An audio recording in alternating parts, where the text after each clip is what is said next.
Hello hello, ఎవరు మాట్లాడేది? ఎవడరా నువ్వు నాకు ఫోన్ చేసినావుతో పిచ్చోనివా? అగ్గో మళ్ళీ నవ్వుతాడు. ఏం పిచ్చిగాని పెట్టినాదా? నీ భర్తని, అదే నీ మొగుణ్ణి కిడ్నాప్ చేసిన.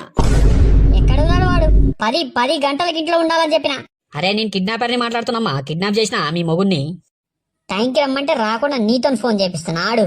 నీ మొగుణ్ణి వదిలేయాలంటే నాకు ₹1,00,000 కావాలా. ముందు ఫోన్ వానికి, నువ్వు ఫోన్ వానికి. వాడే పక్క నుండి చేపిస్తున్నాడు ఫోన్ వానికి. అరే లేదమ్మా, కిడ్నాప్ చేసిన అని చెప్తున్నా కదా, ₹1,00,000 పంపు ముందు నువ్వు. ఎన్నడన్నా టైంకి రాడు, కూరగాయలు తేడు, సరుకులు తేడు, నీ దగ్గరకు వచ్చి చేరినాడు. అరే నాకెందుకు చెప్తున్నావమ్మా? నేను కిడ్నాపర్ని, కిడ్నాప్ చేసిన. ముందు నిన్నారా? ఇప్పటిదాకా బయట తిరుగుతుంటే ఏం చేస్తున్నా నీ పిల్లని వదిలేసినావురా? హలో హలో హలో ఏంద్రా హలో? అసలు వాడు రాని చెప్తా. 10 గంటలకు రాకపోతే డోర్లన్నీ మూసేస్తా అని చెప్పినా. అరే వదిలేస్తున్నావు, నీ మొగుని వదిలేస్తున్నావు. ఒక్క పని చేతగా ఎప్పుడు ఇదే లొల్లి. అరే అమ్మా వదిలేస్తున్నా, ఆగు. లేవు ఎట్లుంటున్నావు దాంతో? ఇంకోరా ఈ ₹1000 తీసుకొని ఏమన్నా తినిపో. ఆ లక్ష్యాలు నేనే ఇస్తాను, నీ కాడ ఉంచుకోండి సార్.